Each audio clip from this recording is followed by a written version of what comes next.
Kaixo, Alban Jolive naiz eta 23 urte ditut. Grenoblen bizi naiz, Frantziako hegoaldean, baina Ardesen jaio nintzen. Ardes da departamentu txiki bat Frantziako hegoaldean eta oso departamentu politia dela, uste dut, noski nerea delako, baina han beti frantsesez hitz egin nuen eta jakina ez euskaraz. Baina jarraian, ikasketak egiteko Grenoblera joan nintzen eta hemen Grenobleko unibertsitatean frantseseko ikaslea naiz, datorren urtean frantseseko irakaslea izateko. Eta noski denok bezala zaretasun batzuk dauzkat. Nire kasuan asko gustatzen zaizkit hizkuntzak, ez bakarrik nire ama hizkuntza frantsesa dena, baizik eta gaztelania, italierak, greziera modernoa, baita latin ere, uste dut oso hizkuntzak interesgarriak eta garrantzitsuak direla batez ere gure mendean.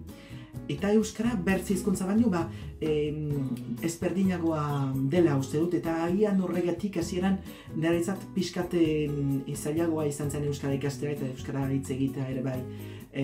Baina bi pertsonaren izenak aipat ditzaket, alde batetik Alfredo Laborde, harekin hasi nintzen euskara ikasten oran dela 2 urte hasi nintzen euskara ikasten, eta bestetik Andoni Perez de Lema asko lagundu zidan eta asko laguntzen dit orain ere.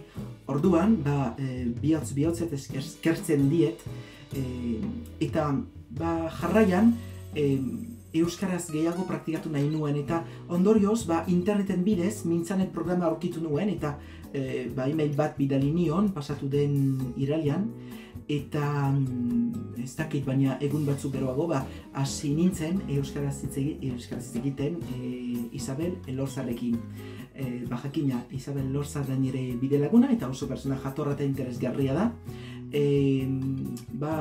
Astero elkartzen gara, eta gure kasuan oso interesgarria da, zeren eta edo zertaz hitz egiten dugu, ez daukagu aurrez definitutako gairik, eta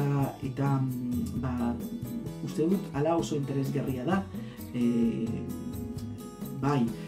euskara batuaz hitz egiten dugu, baina ez bakarrik, baizik eta pixkat gipuzkeraz ere, eta benetan pixkat, baina uste dut ala oso interesgarria dela, eta berazgarria ere niretzat.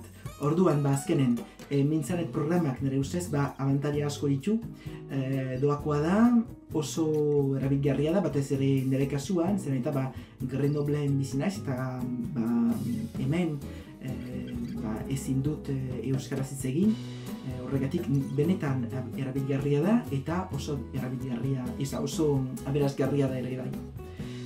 Amaitzeko, Louis Lucien Bonapartek Arturo Campeoni idatzi zion bezala, zuen hizkuntza miresgarriaren zale gaixoa naiz.